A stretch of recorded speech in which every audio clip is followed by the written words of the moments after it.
this is one of the things that, the archaeologists and the prehistorians, people are looking at that, have failed to take into account. Now within there could be all kinds of stuff that's not even recognized as being artificial in the sense that humans had anything to do with it. Tucked away in the heart of the Great Pyramid of Giza lies the King's Chamber, a marvel of ancient Egyptian architecture that continues to fascinate historians and visitors alike. If you look at the famous King's Chamber, its walls and its ceiling of the King's Chamber are all made with gigantic granite blocks. Imagine walking through the Grand Gallery, a corridor stretching 47 meters long and rising 8.6 meters high to reach this iconic chamber. This journey alone, through such an expansive space within the solid stone of the pyramid, showcases the incredible skill of ancient Egyptian builders. Now, Egyptologists will tell you that, they could move heavy blocks because they put them on wet sand and they push them along on wet sand. Well, maybe if you're just at ground level, that will do. But when you're 350 feet above the ground, as you are in the King's Chamber, that won't do at all. The King's Chamber itself is a testament to the Egyptians' advanced understanding of materials and construction techniques. Carved from red granite brought all the way from Aswan, over 800 kilometers away, the chamber's very walls speak of a civilization capable of monumental feats of logistics and engineering. The room's dimensions, about 10.47 meters by 5.234 meters and 5.974 meters high, are thought to be imbued with symbolic meaning, perhaps aligning with celestial or pharaonic principles. If we're only looking for a mere reflection of ourselves, we could overlook it completely. I think we're getting very close to rediscovering some of the things that our ancient ancestors were up to. At the chamber's center lies a red granite sarcophagus, believed to be the intended resting place of Pharaoh Khufu, though intriguingly, no human remains have ever been discovered within it. The sarcophagus bears marks of damage and wear, silent witnesses to the millennia that have passed since its creation. Its very presence in the chamber, given its size, suggests it was placed there during the construction of the room, hinting at the meticulous planning that went into the pyramid's design. Above the chamber, an ingenious system of 5 relieving chambers helps distribute the weight of the pyramid, protecting the space below. This feature highlights the ancient builders' sophisticated understanding of structural integrity. Additionally, the chamber is equipped with 2 narrow shafts extending to the pyramid's exterior. Initially thought to be for ventilation, these shafts are now believed to possibly serve a more symbolic purpose, possibly aligning with stars or celestial phenomena significant to Khufu's journey in the afterlife. Step into the heart of the Great Pyramid of Giza, and you'll find yourself in the Grand Gallery, an awe-inspiring testament to the ancient Egyptians' architectural genius. I don't know how they did it. All I know is they did it. I don't think anybody knows how they did it, how they lifted those stones, how they brought them up to that level. I think we're looking, again, at a lost technology. This corridor is not just a path to the King's Chamber. It's a showcase of ancient ingenuity and a symbol of the civilization's advanced engineering capabilities. Imagine walking through this grand space, with walls that narrow as you look upwards, thanks to the sophisticated corbelling technique used in its construction. This method, where each layer of stone slightly overhangs the one below, creates a dramatic narrowing effect towards the ceiling. It's a clear sign of the Egyptians' mastery in using architecture not only for structural stability, but also to inspire awe. The materials themselves, limestone blocks for the walls and heavier stones for the ceiling, were chosen with care, ensuring the gallery could bear the immense weight of the pyramid above. The Grand Gallery served a crucial role as the gateway to the King's Chamber, possibly designed to awe and inspire those who walked its length. But its purpose might have extended beyond mere access. Some scholars suggest it played a part in the pharaoh's funeral procession or other rituals connected to the afterlife journey. Features like the Great Step, a massive stone at the gallery's end, and various slots and holes along its walls hint at a space designed for more than simple passage, possibly aiding in the construction of the chamber. Moving on to another fascinating marvel of the pyramid, the Queen's Chamber. It holds mysteries that have puzzled scholars and enthusiasts for centuries. Despite its regal name, it's widely believed that this chamber was never intended as a final resting place for a queen. The lack of any burial artifacts and its distinctive features have sparked endless speculation about its true purpose. Positioned centrally within the pyramid, Yet at a lower elevation compared to the majestic King's Chamber, the Queen's Chamber offers its own unique allure. Imagine venturing about 20 meters above the ground level through a corridor extending from the Grand Gallery to discover this intriguing space. Its dimensions create an unexpectedly spacious environment, with a pointed roof reaching up towards the pyramid's core, adding to the chamber's grandeur. One of the chamber's most striking features is a large niche in the eastern wall. Standing about 4.6 meters high, this vertical recess has baffled many. Was it intended for a statue serving a symbolic or ritualistic purpose, or does it hold a deeper meaning related to the pharaoh's journey in the afterlife? The construction technique of the chamber's roof, using corbelled layers of stone that create an inverted V-shape, mirrors the design seen in the King's Chamber, suggesting a deliberate architectural choice to ensure stability and perhaps to bear symbolic weight. Theories about the chamber's purpose are as varied as they are fascinating. Some suggest it was used for rituals related to the pharaoh's rebirth or regeneration, with the niche possibly housing a statue or symbolic object. Others propose that its location and design might reflect ancient Egyptian cosmological beliefs or serve a more mundane purpose, like distributing the pyramid's weight or housing a statue of the deceased in a serdab-like arrangement. Recent technological advances have opened new doors in understanding the Queen's Chamber. Non-invasive techniques like infrared thermography and muon radiography have been employed to peek behind the chamber's walls, searching for unknown cavities or clues to its construction and purpose. Within the Great Pyramids lays another mystery. Its air shafts and the subterranean chamber, features as fascinating as they are puzzling. The air shafts, narrow corridors carved into the stone, stretch from the King's and Queen's chambers to the pyramid's exterior. These aren't your average architectural elements. Their design, discovery, and speculated purposes are a treasure trove of intrigue and speculation. First off, these air shafts are tiny, just about 20 by 20 centimeters, too narrow for any human to pass through. They zigzag with precision towards the heavens, pointing to specific regions in the sky that held great significance in ancient Egyptian cosmology. Discovered in 1872 by the engineer Wayman Dixon, the shafts from the Queen's Chamber were a late find in the pyramid's history, adding layers to the mystery surrounding this ancient wonder. Originally thought to ventilate the chambers, this idea doesn't hold up for the Queen's Chamber shafts, which don't quite reach the exterior. Instead, the prevailing theories are far more mystical. Some believe these shafts were aligned with stars or constellations like Orion and Sirius, linking the pharaoh with the gods of the afterlife. The intrigue doesn't end there. With modern tech, robotic cameras probe these shafts, uncovering doors and chambers within, deepening the mystery.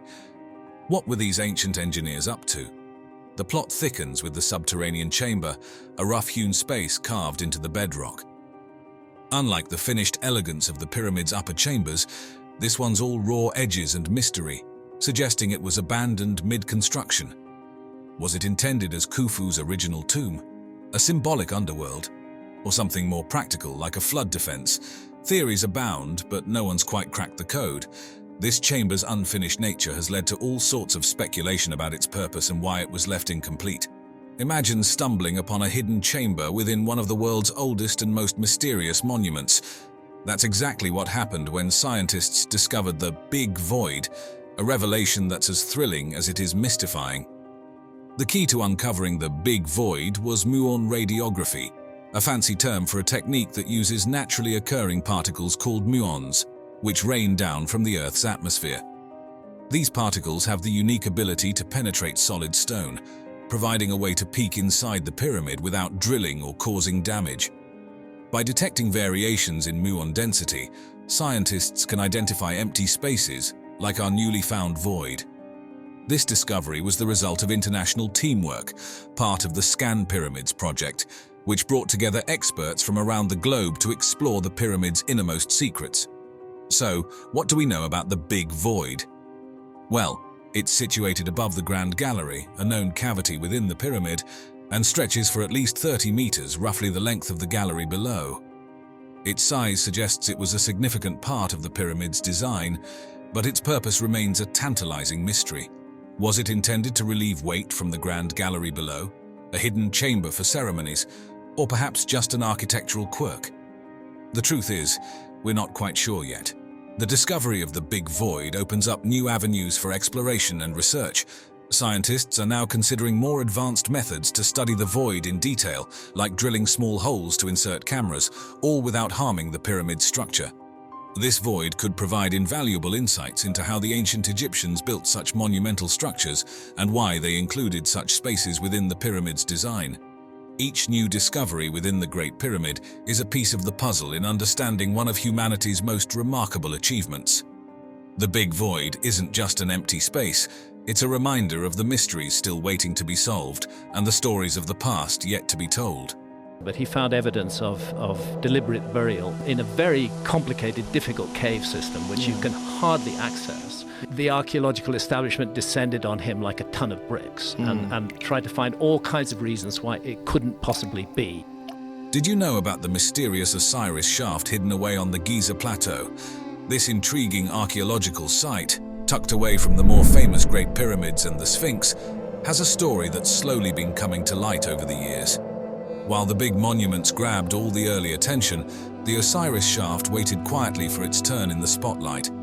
Would it be fair to say that there's an element of a rediscovery of a lost technology from the past? I think it would be fair to say that, yes. It wasn't just another hole in the ground. This shaft held secrets of ancient Egyptian civilization and their religious practices that were only beginning to be uncovered. It's fascinating to think that this place was just sitting there, known since the late 19th century but not getting much love from explorers. They were all dazzled by the pyramids and Sphinx.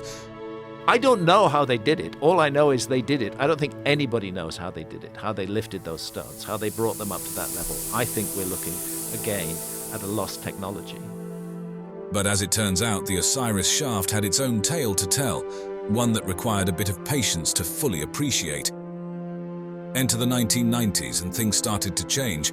That's when Zahi Hawass, a name many of you might recognize, took the reins and decided it was time to give the Osiris Shaft the attention it deserved. Under his guidance, a thorough exploration began, peeling back the layers of its complex architecture. What they found was a marvel, a glimpse into the depth of Egyptian religious thought and engineering prowess. But getting to the heart of the Osiris Shaft wasn't a walk in the park. The team faced the massive challenge of pumping out water that had filled its lower levels, especially the third level that was partially underwater. But what happened a few years ago, that the water began to rise in front of the Sphinx temple outside. Then I was really afraid that this water can damage the Sphinx. Imagine the effort it took to bring in modern pumping equipment and clear out all that water just to access the deepest secrets of the shaft. Its 3 levels diving deep into the earth turned out to be a fascinating puzzle of architecture, burial customs, and hidden treasures. The first thing that caught their eyes was the shaft's design itself. It's a marvel of ancient engineering, with each level serving its own mysterious purpose. Down at the very bottom, a large stone sarcophagus sits in a chamber that's partly underwater, painting a vivid picture of the ancient Egyptian underworld right there beneath our feet. It's as if they built their own version of the afterlife hidden deep in the Giza Plateau. But then there's the second level with its 6 empty burial shafts. Imagine the archaeologists' surprise finding them all vacant. It sparked so many questions. Were they plundered, or were they never meant to hold anything in the first place? This level offers a glimpse into the burial practices and rituals of the time, even if it leaves us guessing about some of the details. Despite the lack of inscriptions, a kind of ancient billboard that could have told us exactly who made this and when, the bits and pieces found throughout the shaft speak volumes. Pottery shards, fragments of stone vessels, and other small artifacts serve as breadcrumbs leading us back in time, suggesting that the Osiris Shaft might hail from the New Kingdom period. It's like detective work, where every clue helps build a case for when this incredible structure came into being.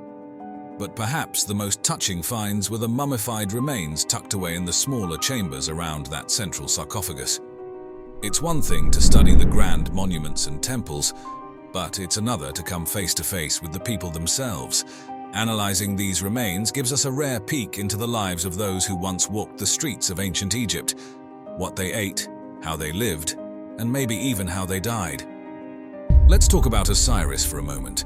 He's not your average deity, he's the ancient Egyptian god of the afterlife, death, and rebirth. The story goes that Osiris was betrayed by his brother Set, leading to a saga of death, dismemberment, and a resurrection that sounds like it came straight out of a blockbuster movie. His wife Isis put him back together and brought him back to life. Osiris's story is a cornerstone of Egyptian mythology, embodying the eternal cycle of life, death, and rebirth. And guess what? The Osiris Shaft is like a three-dimensional tribute to this epic tale. Down in the depths of the shaft, there's this chamber filled with water that's believed to represent the underworld. Imagine standing there in front of a large stone sarcophagus that's meant to symbolize Osiris's tomb. It's not just a tomb, it's a symbol of his journey through death and his role as the ruler of the afterlife. But why build such a place? Well, one theory is that the Osiris Shaft was a venue for initiation rites. Think of it as a spiritual boot camp where participants would undergo trials, symbolizing death and rebirth, much like Osiris did. These rites weren't just for show. They were believed to impart secret knowledge and bring about a spiritual transformation in the initiates. Some even speculate that the shaft's design was guided by the stars, aligning with celestial bodies that the ancient Egyptians associated with Osiris and the afterlife. It's as if the shaft was a bridge between Earth and the heavens, a physical representation of the soul's journey after death. What's truly fascinating is how the physical structure of the Osiris Shaft and the artifacts found within echo the ancient texts like the Pyramid texts and the Book of the Dead. These texts offer a glimpse into the Egyptian view of the afterlife, complete with references to water, boats, and, yes, the significance of sarcophagi. It's like the shaft is a stone-bound version of these ancient scrolls, a tangible connection to the beliefs and rituals of a civilization long gone. Buried deep within the limestone bedrock, the Osiris Shaft, it's a three-level maze that masterfully blends practicality with a touch of the mystical. Let's dive into what makes the architecture and structure of the Osiris Shaft so fascinating. First off, the way this shaft was designed and built is nothing short of amazing. It shows just how advanced the ancient Egyptians were in their planning and building techniques. The precision with which they carved out these chambers from the bedrock really makes you wonder about their deep understanding of the earth beneath them. At the entrance, you're greeted by a rectangular opening that starts your descent into the depths. This isn't just a hole in the ground, it's a carefully carved vertical shaft dropping down about 10 meters. Imagine the effort it took to remove all that limestone, using tools made from harder stones and metals, and even ropes and wooden scaffolding. It's a testament to their engineering skills. The first chamber you hit is pretty modest. No flashy decorations or treasures, but its simplicity might have been the point. It's like a waiting room or a space for getting ready for something more profound down below, maybe even for some kind of purification rites. But the real intrigue starts when you go deeper to the second level. Here, there's another shaft leading down another 20 meters, and this chamber is a bit more complex. These shafts could have been meant for actual burials, or perhaps as a representation of the journey to the afterlife. The third level is where things get even more dramatic. You go down another shaft, and this time you're 30 meters below the surface. Here lies a large stone sarcophagus, right in the center of the chamber. This isn't just a burial place, it's a symbolic representation of Osiris's tomb. The fact that this chamber is partially filled with water from the natural aquifer adds to the mystique, tying it to themes of rebirth and purification in Egyptian mythology. Graham Hancock is a name that often sparks lively discussions whenever ancient civilizations are mentioned.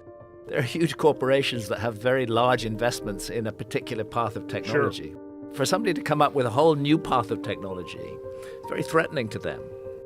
Known for his captivating books like Fingerprints of the Gods and Magicians of the Gods, Hancock is no stranger to controversy, especially with his theories that challenge the mainstream archaeological narrative. Today, let's dive into how Hancock's unconventional ideas might shed new light on the mysterious Osiris Shaft. They fell there, something like that. All of them? Yeah, all Over of them. many and years? somehow buried themselves under the topsoil. At the core of Hancock's theories is the tantalizing notion of a lost advanced civilization. This isn't just any civilization, but one that supposedly predates all known history, equipped with knowledge in astronomy, architecture, and mathematics that far exceeds what we'd expect from our ancient ancestors. Hancock might say the Osiris Shaft, with its intricate design and possible astronomical alignments, serves as a kind of time capsule from this sophisticated society. Could it be that this ancient marvel is much older than we think, or that it was built with wisdom handed down from this enigmatic civilization? Hancock's fascination doesn't stop at architecture. He's also keenly interested in how these ancient structures align with the stars. While he hasn't specifically pinpointed the Osiris Shaft in his star maps, it's easy to imagine it fitting neatly into his grand scheme of things. Could the shaft's orientation hint at a connection to celestial events or constellations tied to Osiris and the themes of death and rebirth? Hancock's work suggests that many of Egypt's ancient monuments are part of a larger cosmic blueprint, and the Osiris Shaft might just be another piece of that puzzle. One of the more dramatic elements of Hancock's theories involves global cataclysms, particularly those caused by comet impacts around 12,800 to 11,600 years ago, during what's known as the Younger Dryas. He proposes that these catastrophic events could have wiped out the advanced civilization he theorizes about. So, when we look at the water filling the lower levels of the Osiris Shaft, Hancock might see it as more than just groundwater seepage. He could interpret it as a deliberate nod to the ancient deluges, a symbol of the world-altering floods that his hypothesized civilization endured. Do you think there have been multiple ancient cataclysms? So this, if it were true, and it is true, would put the Sphinx back to a much earlier period, which would tie in with Schwaller's work and John Anthony West's subsequent work, that there were indications that dynastic Egypt as we know it, going back to about 3000 BC, was really a legacy of what I call now an earlier cycle of civilization. Robert M. Schoch, a geologist with a PhD from Yale University, came up with a fascinating idea in the 1990s about the age of the Great Sphinx of Giza. He noticed something interesting about the erosion patterns on the Sphinx and the surrounding area. Unlike the typical wind and sand erosion you'd expect in Egypt's deserts, these patterns looked more like they were caused by water. This was a big deal because it suggested that the Sphinx might be much older than we thought. Now, Graham Hancock, a well-known British author who loves digging into ancient mysteries, found Schoch's theory really interesting and started supporting it. Since the early 1990s, question marks have been raised over the age of the Great Sphinx of Giza in Egypt. Egyptologists think it's about 4,500 years old, although there's not a shred of inscription evidence to support this date. Independent researcher John Anthony West and Robert Schoch, professor of geology at Boston University, have made a case that the Sphinx must be much older than that. Hancock is known for questioning the usual stories we hear about historical and archaeological sites. Schoch's theory caught his eye because it suggested that the Sphinx was around during a time when Egypt had a lot of rain, which was way back around 8,000 to 10,000 BCE. This idea of heavy rainfall leading to the erosion we see on the Sphinx today is really cool, but also quite controversial. You see, traditionally, archaeologists have dated the Sphinx to around 2500 BCE, during Pharaoh Khafre's time. They base this on where the Sphinx is located in the Giza pyramid complex and how it looks compared to other stuff from that period. But if Schoch is right and the Sphinx was actually built when it was much wetter in Egypt, then it could be thousands of years older than we thought, maybe even dating back to the Neolithic era. That's a pretty big shake-up in how we think about ancient Egyptian history. To put it bluntly, the Sphinx did not originate with Khafre in the 4th dynasty, and really the beginning of my serious work and career looking at ancient civilizations. Instead of the typical wear and tear you'd expect from wind and sand in a desert, the Sphinx had features like deep cracks, wavy lines on its limestone walls, and smooth, rounded edges. These are the kinds of things you usually see with water erosion, not wind or sand. Now, the Sphinx is made out of limestone, which is pretty easy for water to wear down. And what's interesting is that this limestone is made up of different layers, some harder than others. Schoch saw that the water erosion affected these layers in a way that you wouldn't really see if it was just wind and sand doing the damage. But here's where it gets even more intriguing. Schoch looked at the climate history of the Sahara Desert and the Giza area and found out that way back between 10,000 and 5,000 BCE, this place wasn't the dry desert we know today. It was actually pretty wet, thanks to something called the Neolithic subpluvial phase. We know there were hyper-arid Sahara conditions on the Giza Plateau for the last 5,000 or so years. And this ties in with the origins of civilization, according to the standard story, which is that civilization began between 4,000 and 3,000 BCE. This was a time when there was a lot more rain. So Schock thinks that this rainy period might have caused the kind of water erosion we see on the Sphinx, suggesting it's much older than we thought, maybe even dating back to these wetter times. This goes against the usual dating of the Sphinx to around 2500 BCE during Pharaoh Khafre's reign, based on its style and where it's located in the Giza pyramid complex. Schock's idea definitely shakes things up in terms of how we think about the Sphinx's age. So Robert Schock didn't just look at the Sphinx in isolation when he was thinking about this whole water erosion idea. He actually compared the wear and tear on the Sphinx with other ancient limestone sites that had been exposed to a lot of rain. This was his way of checking if what he saw on the Sphinx matched up with known patterns of water erosion elsewhere. It's like looking at different worn-out jeans to figure out if they got ripped from climbing trees or just from washing them a lot. He found sites with a clear historical background where they knew for sure that rain had done its thing over the years. When he looked at these places, he noticed that the erosion patterns were quite similar to what he was seeing on the Sphinx. This kind of bolstered his argument that the erosion on the Sphinx could really be from water, not just wind or sand.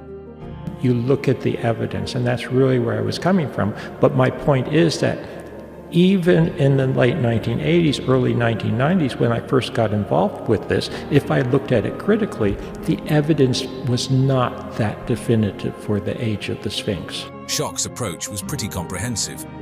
He wasn't just a geologist looking at rocks. He was also considering the weather patterns from thousands of years ago and what archaeologists were saying about these ancient sites. It's like he was piecing together a big jigsaw puzzle from different fields of study. But of course, there are always different sides to a story. Some critics pointed out that the erosion could be due to other natural processes unique to the Giza area, like fluctuations in groundwater, or the way certain chemicals in the air might wear down the rock. And then there's the whole thing about what archaeologists have found around the Sphinx, like artifacts and writings that suggest it was built around 2500 BCE, during Pharaoh Khafre's time. This kind of goes against Schock's idea that the Sphinx is way older because of the water erosion. So it's a bit of a puzzle with some pieces still missing. Graham Hancock has this really intriguing idea about an ancient civilization that he thinks existed way before the ones we usually learn about in history books, like the Egyptians, Sumerians, and the Indus Valley folks. He reckons this civilization was around many millennia earlier, and that it might have been wiped out by a huge comet impact around 10,000 BCE. Imagine that a whole advanced society just gone in the blink of an eye, leaving only bits and pieces behind. And here's where it gets even more interesting. Hancock thinks this civilization wasn't just hanging out in one spot, it was all over the place, having a global influence. He suggests that after whatever disaster hit them, the survivors might have traveled far and wide, sharing their knowledge and helping kickstart other ancient cultures. Hancock dives into myths and oral traditions from all over the world too. He's not just dismissing these stories as old wives' tales, but considering them as potential historical records. For example, he's really interested in the flood myths that pop up in different cultures. He thinks these might be a collective memory of a real event that had a huge impact on this lost civilization. The best explanation is that floods of icy meltwater released by the heat and kinetic energy of the impacts flowed off the North American ice cap and into the Atlantic Ocean, where they interrupted the Gulf Stream, a key element of the central heating system of our planet, hence the sudden and dramatic cooling. Now, Hancock is big on astronomy. He points to how some ancient structures, like the Giza pyramids and the Sphinx, line up with certain stars and constellations. He thinks this isn't just a coincidence, but a sign of advanced astronomical knowledge. He's also into the idea that these ancient folks understood the precession of the equinoxes. That's a fancy term for a slow shift in Earth's rotation over a 26,000-year cycle. If he's right, it means they were way ahead of their time in understanding the cosmos. Graham Hancock has this captivating theory about ancient civilizations and their architectural wonders. He's really into how these old structures, like the pyramids in Egypt, Stonehenge, and those incredible megalithic sites in South America, show off some serious engineering and architectural skills. Hancock reckons that to build these things with such precision and detail, those ancient folks must have had some advanced knowledge and technology that we don't usually give them credit for. Take, for instance, the way the stones are cut at Pumapunku in Bolivia. Hancock points out that the cuts are so precise, it's as if they had access to some really advanced tools. And when it comes to building massive structures, he's all about the techniques they must have used. He's amazed at how accurately these huge stones were fitted together, often without any mortar, and wonders how on earth they moved and positioned stones that weigh several tons. This isn't just your everyday heavy lifting. We're talking about some serious know-how in engineering and possibly some clever uses of leverage and pulley systems. Now he doesn't stop there. He's also fascinated by the mathematical and geometrical knowledge that these structures reveal. He talks about the use of the golden ratio, pi, and precise angular measurements, which shows a sophisticated understanding of math and geometry. Like, take the Great Pyramid of Khufu. Its alignment, the way its base is perfectly level, and the precise angles of its sides. Hancock sees this as evidence of a much more advanced understanding of geometry and engineering than we might think. Then there are the monumental buildings in Mesoamerica, such as the Pyramid of the Sun at Teotihuacan and the Mayan pyramids. Hancock highlights their architectural sophistication, urban planning, and the use of large stone blocks. All of this, to him, points to a level of technological proficiency and knowledge that goes way beyond what we've traditionally thought was possible for these ancient cultures. In a nutshell, Hancock is looking at these ancient structures and saying, hey, there's more to the story here. He's suggesting that these civilizations had a depth of knowledge and skill in construction, engineering, and mathematics that challenges our conventional understanding of ancient history. It wasn't something the Maya made up. The Olmecs used that same symbolism. So the Mayan calendar is actually an Olmec calendar. And if we then consider the possibility that the Olmecs may just be the latest, the earliest surviving manifestation of that calendar, it could go back. Then there's Teotihuacan in Mexico. Hancock looks at the layout of this ancient city and sees a kind of mirror image of our solar system's planetary orbits. To him, this suggests that the people who built Teotihuacan had a pretty detailed knowledge of astronomy and space. Stonehenge in England is another example. Hancock thinks it was used as an astronomical observatory because of how it aligns with the solstices. He sees this as further evidence that ancient people understood celestial movements really well. And let's not forget about the Pyramid of Kukulkan at Chichen Itza. During the equinoxes, this pyramid casts a shadow that looks like a serpent.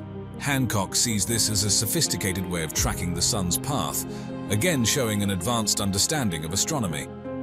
Hancock also dives into the idea of precession, which is this slow wobble in Earth's rotation that takes about 26,000 years to go full circle. He looks at how the Giza pyramids align with Orion's belt, and how the Sphinx lines up with the Leo constellation during what's known as the Age of Leo, around 10,500 BCE. He thinks these alignments aren't random but deliberate, showing that the people back then understood this complex astronomical phenomenon. So, in a nutshell, Hancock is really into the idea that ancient structures around the world weren't just built for the heck of it. He believes they were deliberately aligned with stars, constellations, and celestial events, showing that ancient civilizations had a much deeper understanding of astronomy than we usually give them credit for. Definitely a hall of records containing a sort of time capsule from a forgotten episode in human history. What is concealed there touches on the fundamental mystery, the mystery of the immortality of the human soul. The concept of the Hall of Records is an intriguing blend of mysticism, archaeology, and speculative history, largely stemming from the visions of Edgar Cayce and the theories of Graham Hancock. Edgar Cayce, known as the Sleeping Prophet, was an American clairvoyant who claimed to access a wealth of knowledge in a subconscious state. During his trance-like states, Cayce spoke of a Hall of Records, a repository containing the wisdom and history of a long-lost civilization, believed to be Atlantis. This mythical island nation, famously mentioned in Plato's dialogues, was, according to Cayce, a hub of advanced technology and spiritual knowledge. Casey had no apology for the limits of his psychic ability, though he continued to make world predictions. He never considered himself a prophet. Casey's visions placed one of these halls beneath the Sphinx in Egypt, suggesting it held records from Atlantis, including cosmic knowledge and advanced technologies. He also mentioned two other locations, one underwater near the Bahamas and another in the Yucatan region, linked to the ancient Maya. His description of Atlantis painted it as an advanced civilization, aware of its impending doom, who created these halls to preserve their knowledge for posterity. Enter Graham Hancock, a writer known for his alternative historical narratives. Hancock has been deeply interested in the Hall of Records, seeing its potential discovery as supporting evidence for his theories of a prehistoric advanced civilization. I think the key thing is we're looking at technologies that are not the same as ours. Yes. And that's yes, partly that's the why point. archaeologists can't see them, because they're looking for us in the past, and they're not open to the possibility that there are whole other kinds of technology that could be used. He believes this civilization existed during the last ice age and was lost to a global cataclysm. For Hancock, the Hall of Records isn't just a mythical concept, but could be a real repository of lost knowledge. He speculates that it might contain detailed astronomical data and advanced technologies that could challenge our understanding of ancient civilizations. Hancock's theories suggest that such a discovery could bridge the gap between myth and historical fact, providing tangible proof of a once globally influential civilization with profound knowledge in astronomy and architecture. We're looking at the clues that lead to specific locations. That shaft which led to that doorway was always a clue. The opening of that shaft was sealed until 1872. The last 5 inches of stone over the mouth of that shaft had been left deliberately in place. Now moving on, the discovery of the sunken city of Thonis Heracleion off the coast of Egypt has been a remarkable window into the past, unveiling a wealth of information about the ancient world. Located strategically near the canopic mouth of the Nile, north of Abu Qir Bay, Thonis Heracleion was a pivotal maritime hub. Its position was crucial for navigation and commerce, bridging the Nile River with the vast Mediterranean Sea. The city, with its natural harbor shielded by a chain of islands, thrived as a major port, a testament to its urban and architectural prowess as indicated by the remnants of a network of canals, docks, and temple complexes. Rediscovered in the early 2000s, Thonis Heracleion had been submerged and lost for centuries before French underwater archaeologist Franck Goddio and his team, employing advanced techniques like sonar scanning, brought it back to light. This monumental discovery, made in collaboration with the Egyptian Ministry of Antiquities, ensured that the findings were well documented and preserved. The utilization of cutting-edge technology in underwater archaeology has been pivotal in mapping the city's layout and recovering artifacts, offering us a clearer picture of its past. Dating back to at least the 12th century BC, Thonis Heracleion was more than just a city. It was a bustling hub during its heyday in the late Pharaonic and early Greco-Roman periods. As a significant commercial center, it played an integral role in the Mediterranean trade network, dealing in goods like grain, papyrus, precious metals, and spices. But its significance wasn't limited to trade alone.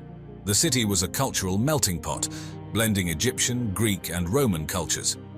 This amalgamation was reflected in the diverse range of artifacts unearthed, including statues and inscriptions, showcasing various artistic styles and cultural influences. The city's religious significance cannot be overstated. With its large temples and sanctuaries dedicated to numerous Egyptian gods and goddesses, Thonis Heracleion was a spiritual beacon, especially known for hosting the annual Mysteries of Osiris rituals. Politically too, it was a powerhouse, serving as a primary entry point for foreign diplomats and traders to Egypt, and playing a crucial role in international relations. Its administrative significance was also marked, given its role in tax collection and governance. The Society for American Archaeologists claimed that they could absolutely for certain be sure that there was no lost civilization during the Ice Age. They knew, it was a fact, and if there had been any civilization, they would have found it, and they would have published it. The archaeological treasures unearthed from the sunken city of Thonis Heracleion have been absolutely incredible, each offering a unique glimpse into the life and times of this ancient Egyptian city. For starters, the discovery of over 64 ancient shipwrecks is remarkable. It's not just the number that's impressive, but also their state of preservation. These wrecks are like time capsules, giving us a real sense of the maritime activities that once buzzed in this port. They tell us about the shipbuilding techniques of the era, how these vessels were designed, constructed, and the materials used. The diversity of ships, from grand cargo vessels to smaller boats, paints a picture of a bustling harbor engaged in a wide range of maritime endeavors, and the cargo remnants, including amphorae and various trade goods, speak volumes about Thonis Heracleon's extensive trade network. Then, there are the anchors, about 700 of them. This is unheard of in underwater archaeology and speaks to the sheer scale of the port's operations. The size and design of some of these anchors suggest they were used by large, heavy ships, showcasing the port's capacity and technological prowess at the time. The materials used, stone, metal, reflect not just the resources available but also the level of craftsmanship and maritime technology of the period. The statues they found are simply awe-inspiring. Imagine coming face to face with a 16-foot-tall statue underwater. These statues, representing gods, goddesses, pharaohs, and perhaps significant city figures, give us a window into the religious and political life of Thonis Heracleon. Made from granite and diorite, they're not just huge, they're also beautifully crafted, a testament to the city's wealth and its cultural significance. Gold coins are another major find. The substantial quantity of coins discovered indicates the city's economic prosperity. These coins span across various eras and rulers, providing a timeline of the city's prominence and its connections in trade. They're solid proof of Thonis Heracleon's active role in regional and international trade networks. You have to be careful when you look at underwater structures. You have to look at all the conditions that have led to their submergence. And in some cases, it's very clear that they've been underwater for a very, very, very long time indeed. Thonis Heracleon is like a treasure trove for anyone fascinated by ancient civilizations. The way this city was laid out tells us so much about the people who lived there and their advanced understanding of urban planning. They had a network of canals, roads, and buildings, all systematically arranged, which is pretty impressive when you think about how old this city is. These canals were crucial for transport and trade, functioning like water-based roadways. It's amazing to imagine boats navigating these waterways as part of daily life in the city. Then there's the city's architecture, particularly its temples. Thonis Heracleon wasn't just a trading hub, it was a religious center too. The temples there were dedicated to various deities like Amun and Heracles, showcasing the religious diversity of the time. These weren't just simple structures, they were architecturally grand, with large columns, statues, and intricate carvings. It's fascinating to think about how these temples were not only places of worship, but also centers for social and cultural activities. They played a significant role in the daily life of the city. The city's role as a cultural hub is further highlighted by the artifacts found there, which show a blend of Egyptian, Greek, and Roman influences. I think we're looking at something from Alexandria here. Yes. Yeah, we are. I've dived there as well. That's inundated not because of sea level rise, but because of subsidence of the Nile silts.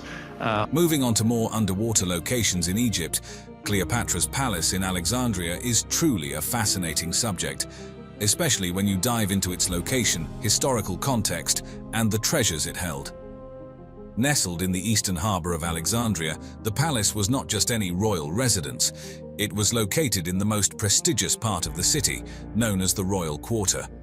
This was where the heart of political and cultural activity in the Ptolemaic period beat the strongest. Now think about Cleopatra Severine, the figure to whom this palace belonged. She was the last pharaoh of the Ptolemaic kingdom, renowned for her intelligence, charisma, and her liaisons with figures like Julius Caesar and Mark Antony. The palace, from its architecture to its contents, was a reflection of her power and prestige. Imagine a grand structure combining traditional Egyptian and Hellenistic architectural elements with lavish decorations and intricate detailing. It wasn't just a place to live, it was a statement of power and culture. The palace was probably filled with lush gardens and courtyards, offering a peaceful retreat in the midst of a bustling city. And given Alexandria's reputation as a center of learning and scholarship, it wouldn't be surprising if Cleopatra's palace housed extensive libraries and study areas. This would have been a place where the intellectual elite of the period gathered. The grand reception halls in the palace would have been venues for diplomatic events and political discussions, playing a crucial role in the international politics of the era. The artifacts and architectural elements discovered from this palace are like pieces of a historical puzzle. Statues, possibly depicting Cleopatra, Ptolemaic rulers and Egyptian gods, made from materials like granite and basalt, give us a glimpse into the artistic excellence of the time. The columns and other architectural fragments found at the site tell a story of opulence and artistic fusion, where Greek and Roman influences blended with Egyptian motifs. And then there are the sphinxes, symbolizing royal power and religious significance, perfectly illustrating the cultural synthesis that was characteristic of the Ptolemaic period. These discoveries are not just about Cleopatra's personal tastes. They provide a deeper understanding of the Ptolemaic society during her reign. The blend of Egyptian, Greek, and Roman elements found in the palace's architecture and artifacts reflects the rich cultural diversity and exchange that occurred under Cleopatra's rule. The archaeologists and the prehistorians, people are looking at that, have failed to take into account the severity of these events we're talking about. You don't realize the extent of the total remodeling of this planetary surface that took place. Because the question always is, where are the artifacts? Where's the pottery? Where is the evidence that this civilization existed? Randall Carlson's theory about advanced ancient civilizations is truly fascinating and a bit of a departure from what we usually hear in mainstream archaeology. He's suggesting that highly sophisticated societies might have existed tens of thousands of years ago, way before the traditional cradles of civilization like Mesopotamia, Egypt, the Indus Valley, and China came into the picture. Imagine civilizations thriving before or even during the last ice age, which wrapped up around 11,700 years ago. That idea alone pushes back the conventional timeline of human development by several thousand years. Now, when you look at the evidence Carlson brings to the table, it's primarily centered around those massive and mystifying megalithic structures scattered across the globe. Take the pyramids of Giza, for example. Their alignment with the stars of Orion's belt and the precision of their construction is just mind-blowing. Or Stonehenge with its solstitial alignment standing there on the Salisbury Plain. Two of these shafts go all the way through the body of the pyramid and exit on the outside and actually point at particularly significant stars. These structures suggest that the people who built them had a far more advanced understanding of astronomy than we usually give them credit for. Carlson dives into the engineering and architectural skills of these ancient builders. He talks about how they constructed these massive stone structures, some involving stones weighing several tons. Just think about the logistics of transporting and precisely placing these enormous stones over great distances. It indicates a level of engineering know-how and physical physics that seems way ahead of their time. Now moving on. Randall Carlson's theory about ancient civilizations is absolutely something different, isn't it? He really makes you think about the roots of our history in a new way. Just consider the megalithic structures scattered all over the world. When you account for the rise of sea level and the isostatic subsidence of the sea floor, it's not at all implausible that you had a large island complex in the mid-Atlantic Ocean. Carlson sees these as evidence of advanced prehistoric civilizations. The Great Pyramid of Giza, for example, is made up of over 2 million stone blocks, each weighing tons, and they're all placed with incredible precision. It's not just about the sheer size, but the sophistication in their construction. And it's not just in one place. These megalithic structures are everywhere, from the stone circles in Europe to the pyramids in Egypt and Mesoamerica. Carlson points out that the similarities in construction techniques and astronomical alignments across different cultures hint at a possibly shared or globally distributed source of knowledge. It's like these ancient builders were all tapping into the same advanced understanding, which is pretty mind-blowing to think about. Now, where it gets even more intriguing, is how Carlson links the disappearance of this advanced knowledge to catastrophic events. He often refers to the Younger Dryas impact hypothesis, suggesting that a comet impact might have triggered drastic climatic changes at the end of the Ice Age. You may have periods of time where you have multiple impacts occurring over a short period of time associated with the destruction and disintegration of large comets. Imagine massive flooding, climate shifts, and entire civilizations collapsing. It's like something out of a movie, but Carlson suggests it could be what wiped out these advanced societies and their knowledge. But here's the thing. He thinks this lost knowledge didn't just vanish. According to Carlson, it lived on in myths, legends, and religious texts, which he sees not just as stories but as historical records. Take the flood myths, for example, like Noah's Ark or the Epic of Gilgamesh. Carlson sees these as allegorical references to actual historical events, like massive post-glacial flooding. He believes that remnants of knowledge from these advanced civilizations were passed down through generations, albeit in a fragmented and symbolically encoded way. Moving back to megalithic structures, Randall Carlson's work on the astronomical alignments of megalithic structures is like peeling back layers of history to reveal the deep astronomical knowledge of ancient civilizations. Take the megalithic temples of Malta, Hagar Kim, and Menajdra, for instance. These structures aren't just old, they're among the oldest freestanding structures in the world, dating back to around 3,600, 3,200 BC.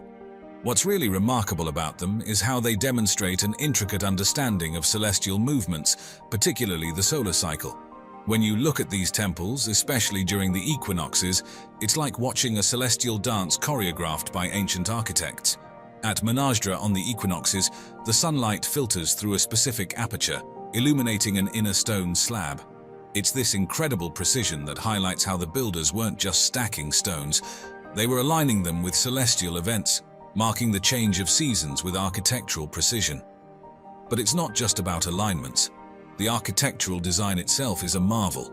Some reference to such an event can be traced in many of the legends and myths surrounding these stars that have come down to us from nations far removed from each other. The layout of the temples seems carefully planned to align with the sun's position at significant times of the year. For example, the main axis of Hagar Chim is almost perfectly oriented to where the sun rises during the solstices. It shows a level of planning and understanding of the sun's movements. And then there's the construction itself. We're talking about huge megaliths, each weighing several tons, placed with such accuracy that they align with celestial events. It wasn't just a matter of brute force, it required sophisticated knowledge of astronomy and construction techniques. Plus, they used local limestone, which is abundant in Malta. The complexity of these temples goes beyond just their size or the weight of the stones. They have multiple apses, altars, and intricate carvings, all forming part of a complex architectural design. The series of semicircular chambers connected by a central corridor, and their alignment with specific astronomical events. The pyramids of Giza, especially the Great Pyramid, the precision with which these pyramids align to the cardinal points of the compass is just mind-boggling. Think about it. The Great Pyramid, built for Pharaoh Khufu around 2580–2560 BC, is aligned almost perfectly north, south, east, and west. The northern side aligns to within a fraction of a degree of true north. Considering the era it was built in, that's an incredible feat of geometry and astronomy. The construction techniques themselves are a mystery. The ancient Egyptians might have used stars or the sun's path to find true north, which implies they had advanced surveying techniques and a deep understanding of angles and straight lines. It's impressive when you consider the tools and technology available at the time. Then there's the fascinating Orion correlation theory. This theory suggests that the layout of the three main pyramids at Giza mirrors the stars in Orion's belt. Proponents like Robert Bauval believe this alignment was intentional, reflecting a belief in the connection between the heavens and the afterlife. They speak of these two regions of the sky, the southern sky with the stars of Orion, and can we move one slide up? Here's a nice view of them. They're pristine, by the way. It's really eerie how they carve those texts by hand, and some of the details is extraordinary. With Orion associated with Osiris, the god of rebirth and the afterlife, the pyramids in this view were not just tombs but also celestial maps and gateways for the pharaoh's soul to the afterlife. The smallest pyramid, Menkaura's pyramid, is slightly offset, mirroring the offset of the smallest star, Mintaka, in Orion's belt, which adds another layer of intrigue to this theory. The design of the pyramids also incorporates alignments with the sun and specific stars and constellations. For example, certain shafts within the Great Pyramid align with particular stars. These could have been more than architectural features. They might have held spiritual significance, possibly serving as pathways for the pharaoh's soul to the stars. Also, on specific days of the year, the sun sets between the pyramids, creating a visual spectacle likely significant in ancient Egyptian ceremonies. Now one of the most known megalithic structures. Would it be fair to say that there's an element of a rediscovery of a Yes. lost technology from the past? I think it would be fair to say that, yes. Stonehenge, out there on the Salisbury Plain in Wiltshire, England. What's particularly fascinating about Stonehenge is its astronomical alignment and how it was constructed. The way it lines up with the summer solstice is probably what it's most famous for. On the longest day of the year, the sun rises right over the heel stone, which is set just outside the main stone circle. As the sun comes up, its rays shoot straight through the entrance and light up the center of the circle. Stonehenge also aligns with the winter solstice and possibly other celestial events. During the winter solstice, the sunset is framed by those massive stone trilithons, and some experts think it might even line up with lunar phenomena, which just adds another layer to how the builders understood both the sun and the moon's movements. When you think about how Stonehenge was built, it's even more mind-blowing. The final form was completed around 2500 BC, but it was built in phases over about 1,500 years. The main part of the monument is made up of these huge sarsen stones arranged in a circle, and there are smaller blue stones that were brought over from Wales. That's over 150 miles away. And then there's the layout of the stones. They're set up in this specific geometric pattern with an outer circle, an inner horseshoe arrangement, and those trilithon structures. The precision in the layout and how the stones are oriented show a really deep understanding of geometry and astronomy. It's not just a bunch of rocks placed randomly. Everything at Stonehenge is set up with purpose and meaning, which makes you wonder a little bit, doesn't it? I think we're getting very close to rediscovering some of the things that our ancient ancestors were up to. And so through this technology, they're able to move stones or cut stones or all the above? All the above. And even transport them? In the fascinating realm of Randall Carlson's sacred number theory, numbers transcend their basic arithmetic function, embodying deep cosmic and spiritual significance. This theory, interwoven with the principles of sacred geometry, posits that certain numbers and the geometric patterns they represent hold a universal, almost mystical quality, observable in nature, ancient architecture, and cosmology. A cornerstone of this theory is the examination of specific numbers that recur with astonishing frequency across various natural, architectural, and astronomical contexts. Take the number 108, for instance. In Hinduism, it's considered sacred, and in astronomy, it's intriguingly represented as the approximate distance ratio. The distance from the Earth to the Sun is about 108 times the Sun's diameter, and the distance from the Earth to the Moon is roughly 108 times the Moon's diameter. This pattern appears too frequently to be mere coincidence, according to Carlson's theory, suggesting an underlying cosmic order. Carlson's theory further delves into the realm of sacred geometry, exploring how shapes like the flower of life, the Fibonacci spiral, and the golden ratio, approximately 1.618, are fundamental to understanding the structure of the universe. These patterns are found everywhere in nature, from the arrangement of leaves on a stem to the spirals of galaxies. The golden ratio, in particular, is seen in the proportions of the Parthenon in Greece and the Great Pyramid of Giza, indicating that ancient architects might have employed these as sacred proportions to mirror the harmony found in nature. In exploring ancient architectural marvels, Carlson points out how these structures were often aligned with astronomical phenomena. For example, the Great Pyramid of Giza aligns with the cardinal points of the compass, while Stonehenge aligns with the solstices. These alignments are not arbitrary but deliberate, indicating a sophisticated understanding of celestial movements. This knowledge, coupled with the use of sacred numbers in their design, suggests that these ancient structures were more than just physical edifices. They were constructed with a deep understanding of and connection to the cosmos.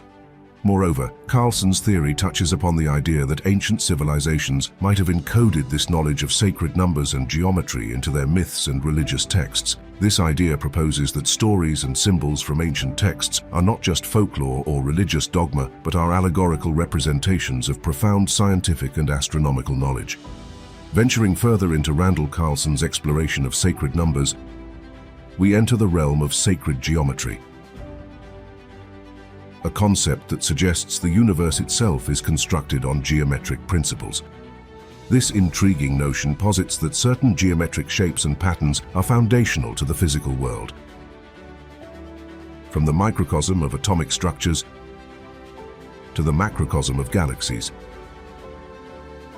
Central to the idea of sacred geometry is the concept of the Fibonacci sequence and the golden ratio. Often symbolized by the spiral pattern seen in galaxies, hurricanes, and even the structure of DNA. The Fibonacci sequence, a series of numbers where each number is the sum of the two preceding ones, manifests in the natural world in surprising ways. For instance, a pattern of seeds in a sunflower follows this sequence, leading to the formation of a spiral that adheres to the golden ratio. Carlson's theory explores how this ratio, approximately 1.618, is not just a mathematical curiosity, but a fundamental characteristic of the universe. This divine proportion is found in the shells of snails, the structure of human faces.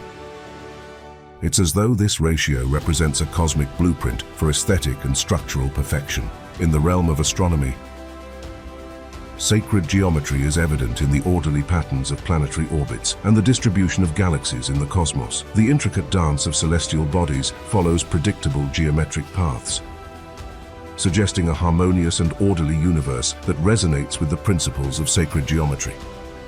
Delving deeper into Randall Carlson's sacred number theory, we encounter the mesmerizing world of ancient civilizations and their seemingly intentional alignments with cosmic phenomena. This segment explores how various ancient structures around the world are not just feats of architectural grandeur, but also sophisticated astronomical observatories, revealing a profound understanding of celestial mechanics. One of the most iconic examples is the Great Pyramid of Giza in Egypt.